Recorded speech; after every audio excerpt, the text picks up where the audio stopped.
আল্লাহ রাব্বুল আলামিন ওই ব্যক্তিকে আল্লাহ রাব্বুল আলামিন ভালোবাসেন। সুবহানাল্লাহ। আল্লাহর কাছে বেশি শিক্ষাটা চোখের পানি ঝরঝর করে ফেলে দিল। রাসূলুল্লাহ সাল্লাল্লাহু আলাইহি ওয়াসাল্লাম এই হাদিসে আবু হুরায়রা রাদিয়াল্লাহু তাআলা বলেন রাসূলুল্লাহ সাল্লাল্লাহু আলাইহি ওয়াসাল্লাম বলেন যে ব্যক্তি আল্লাহ সুবহানাহু ওয়া তাআলার দরবারে বেশি বেশি কাঁদবে কি করবে? আল্লাহ সুবহানাহু ওয়া তাআলার দরবারে বেশি বেশি কাঁদবে ওই ব্যক্তি কখনো জাহান্নামে প্রবেশ করবে না। সুবহানাল্লাহ। বেশি বেশি আল্লাহর দরবারে কাঁদবে, চোখের পানি ঝরঝর করে ফেলে দিবে। রাতের আধারে তাহাজ্জুদের সালাত পড়বেন, তাহাজ্জুদের সালাত পড়ে আল্লাহর কাছে চোখের পানি ঝরঝর করে ফেলে দিবেন। কিসের জন্য? নিজের গুনাহের জন্য, পাপের জন্য, অপরাধের জন্য।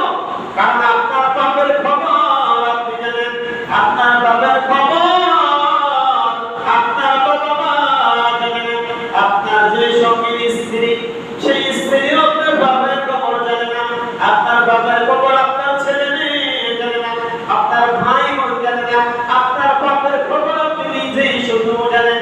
কোন পাপ করে এই টাকাটি আপনি উপার্জন করেছেন, কোন পাপ করে এই জিনিসটি আপনি ক্রয় করেছেন, কোন পাপ করে জিনিসটি আপনি জোর করে নিয়ে এসেছেন, আপনি ছাড়া কেউ জানেন। আপনার হিসাব কেমন ময়দানে নিজেই দিতে হবে। পাপের নিজের শাস্তি দিচ্ছে। আমরা কথা বলছেন একজনের শাস্তি অপরজনকে আমি দেব না, একজনের পূজা অপরজনকে দেব না। স্বামী অপরাধ করেছে, কেমন ময়দানে স্ত্রী স্বামীর অপরাধের টাকা খেয়েছে পড়েছে, কিন্তু কেমন ময়দানে ওই স্বামীকে স্ত্রী চিনবে না। স্বামীর টাকা কি করে দিয়েছে? চাঁদাবাজি করে দিয়েছে, চুরি করে দিয়েছে। এই টাকা স্ত্রী ছেলে মেয়ে খেয়েছে। কেমন ময়দানে জবাব দেওয়ার জন্য স্ত্রী জবাব দিবে না, ছেলে মেয়ে জবাব দিবে না। দিবে কে? স্বামী। আল্লাহ পাক স্বামীকে বলবেন এই ডাকাতির টাকা, চুরির টাকা, সন্ত্রাসীর টাকা, সুদের টাকা, ঘুষের টাকা হিসাব দাও, তারপরে যাও। আস্তাগফিরুল্লাহ। আল্লাহ ছাড় দেবেন না।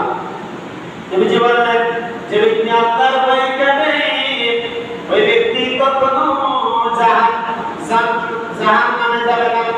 যেমন দুধ পুনরায় যে গাভী থেকে দুধ দহন করা হলো সেই দুধ আবার গাভীর প্রদানের মধ্যে ফিরিয়ে দেওয়া যেমন অসম্ভব, ওই ব্যক্তি জাহান্নামে যাওয়া তেমন অসম্ভব। সুবহানাল্লাহ। কথা বুঝেন নাই?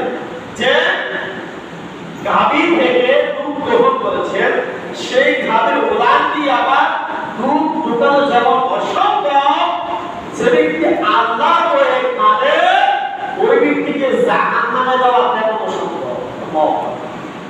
কি কথা বলেন আল্লাহ? এজন্য আল্লাহ ওই বেশি বেশি কাঁদা, তবে অর্ধেক শর্ত হলো তার সম্পদ বেড়ে গেলে তার সম্পদ দিয়ে দিতে হবে। সম্পদ বেড়ে গেলে এই তার পাওনা দিতে হবে, নাইতো আল্লাহ রাব্বুল আলামিন ক্ষমা করবেন না। বন্ধু, আপনার আমার উচিত প্রত্যেকটা মানুষের জন্য এই কাজগুলি করি আল্লাহ রাব্বুল আলামিনের দরবারে।